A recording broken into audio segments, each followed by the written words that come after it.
Welcome back. Ahmedabad શહેરમાં સાંજ પડતા જ વરસાદી માહોલ ફરી એકવાર જામ્યો છે. શહેરના એ પૂર્વ વિસ્તારમાં ધોધમાર વરસાદની શરૂઆત થઈ છે. મણિનગર, ઈસનપુર, ખોખરા વિસ્તારમાં વરસાદ ભૈરવનાથ રોડથી ઘૂંટણ સમા પાણી ભરાયેલા હોય તેવા દ્રશ્યો પણ જોવા મળ્યા. પાણી ભરાતા અનેક વાહનો ખોટકાયા છે અને પાણી ભરાતા તંત્ર સામે લોકોનો આક્રોશ પણ સતત જોવા મળી રહ્યો છે. આ પૂર્વ વિસ્તારના દ્રશ્યો આપ જોઈ શકો છો.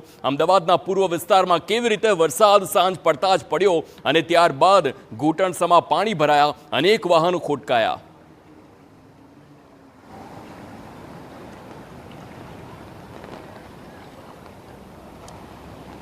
જે પ્રકારે હવામાન વિભાગ દ્વારા આગાહી કરવામાં આવી હતી એ જ મુજબ અમદાવાદના અલગ અલગ વિસ્તારોમાં વરસાદ વરસતો જોવા મળી રહ્યો છે. ત્યારે અત્યારે હાલ મણિનગરમાં જે છેલ્લા કેટલાક મિનિટોથી સતત અવિરત વરસાદ વરસી રહ્યો છે એના કારણે અલગ અલગ જે વિસ્તારો છે ત્યાં પાણી ભરાવાના બનાવો સામે આવ્યા છે. આપ જોઈ રહ્યા છો કે વાહન ચાલકો ખૂબ પરેશાન થયા છે અને પોતાના જે વાહનો છે એ બંધ થયા હોવાનું પણ તેઓ અહીંયાથી પસાર થઈ રહ્યા છે. કાકા, કેટલી તકલીફ થાય છે? તકલીફ થઈ રહી છે.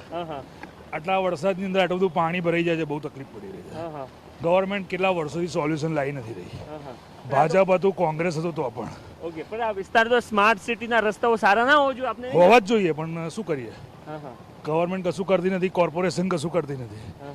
જે છે વેઠી રહ્યા છે, બધા વેઠી રહ્યા છે. વરસાદ આવે છે, પાણી નીકળી જાય છે, હા એ વસ્તુ સાચી છે. બાકી થોડી તકલીફ ભોગવી રહ્યા છે.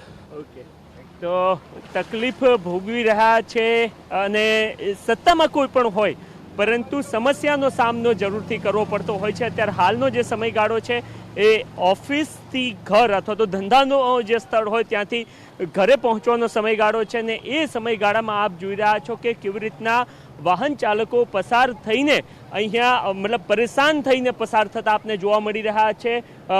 જે રાહદારી સાથે વાતચીત થઈ એમાં પણ તેઓ સ્પષ્ટ કહી રહ્યા છે કે વર્ષો જૂની સમસ્યા કોઈ પણ અહીંયા સત્તામાં આવે પરંતુ આ સમસ્યાનું સમાધાન જે રીતના થવું જોઈએ એ રીતના થતું નથી ને એના જ કારણે આ પ્રકારે લોકો પરેશાન છે. આપ જોઈ રહ્યા છો કે રિક્ષા પણ બંધ થઈ ચૂકી છે અને એને ધક્કા મારીને અહીંયાથી લોકો બહાર નીકળવા માટે મજબૂર બન્યા છે અને આવા તો અનેક વાહનો બગડ્યા હોવાના આપને દ્રશ્યો અહીંયા જોવા મળી રહ્યા છે.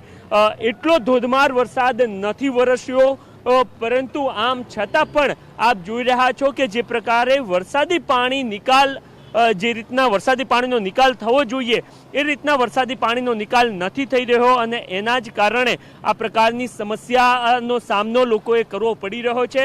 અમે અમદાવાદના મણિનગર વિસ્તારમાં છીએ, દેવાંગ સોસાયટી, અને તેની સામેનો જે સમગ્ર રસ્તો છે એ રસ્તા પરથી અત્યારે હાલ જે રાહદારીઓ પસાર થઈ રહ્યા છે. બેન, કેટલી સમસ્યા થતી હોય છે જ્યારે આ રીતના પાણી ભરાતા હોય છે?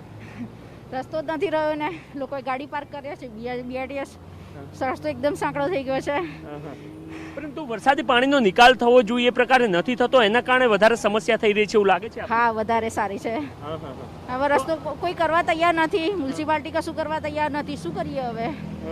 વોટ આપવા છતાં બી કોઈ નિકાલ થતો નથી કોઈ વસ્તુનો. બરોબર છે. એના કરતા તો બેટર છે કે એવું લાગે કે કોઈને વોટ જ ના આપવો જોઈએ. એ લોકશાહીમાં મત આપવો જરૂરી છે પરંતુ જે સારું કામ કરે ને આપવો જોઈએ.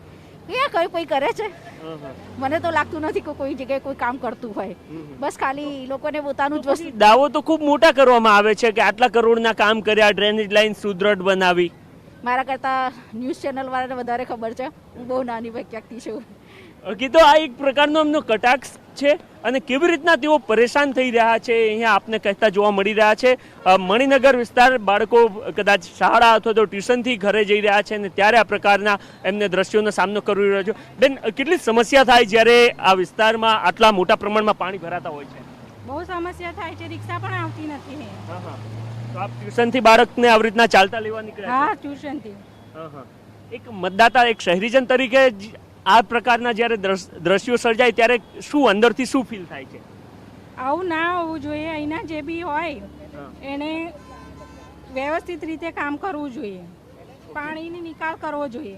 ઓકે, તો પાણી નિકાલની યોગ્ય વ્યવસ્થા હોવી જોઈએ એ પ્રકારનો દાવો એમના દ્વારા કરવામાં આવ્યો છે. અનેક વાહન ચાલકો કે જેઓ અહીંયાથી પસાર થઈ રહ્યા છે પાણી એમના વાહનમાં જવાને કારણે વાહન બગડ્યા હોય એ પ્રકારના દ્રશ્યો આપને અહીંયા જોવા મળી રહ્યા છે. આપ જોઈ રહ્યા છો કે આ રોડ અને એની આજુબાજુની જે સોસાયટી અને સંલગ્ન જે રસ્તાઓ છે એ તમામ જગ્યાઓ પર આ પ્રકારના પાણી આપને જોવા મળી રહ્યા છે. હું જે જગ્યા પર ઊભો છું ત્યાં કેટલું પાણી છે એ પણ આપને દ્રશ્યમાં જોવા મળી રહ્યું છે. એટલે કે જે પ્રકારના દાવાઓ કરવામાં આવે છે કે આ ચોમાસાથી, કારણ કે જ્યારે પ્રી મોન્સૂન પ્લાન તૈયાર કરવામાં આવ્યો હતો ત્યારે પણ અનેક પ્રકારના દાવા કરવામાં આવ્યા હતા કે આ વખતે વરસાદી પાણીનો નિકાલ સારી રીતના થઈ જશે અને એ માટેની તમામ તૈયારીઓ કરી દેવામાં આવી છે.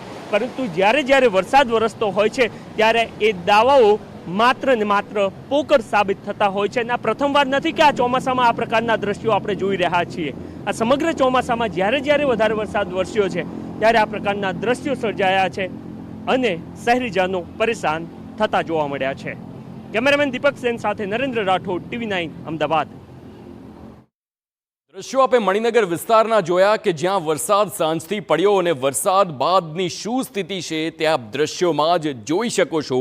અમારા સંવાદદાતા નરેન્દ્ર રાઠોડે આખો રિપોર્ટ બતાવ્યો. તે ખુદ તે પાણીમાં ઉતર્યા અને લોકોનો જે મત છે તે જાણવાનો પ્રયાસ કર્યો. લોકો કંટાળી ગયા છે. લોકો કહેશે કે આખરે મત આપીએ છે પરંતુ તેનાથી કોઈ સુધારો થતો નથી. કરોડોના કામ થાય છે, તેને લઈને લોકાર્પણ અને અલગ અલગ દાવાઓ કરવામાં આવે છે પરંતુ પરિસ્થિતિ કંઈક અલગ જ અહીં જોવા મળી રહી છે.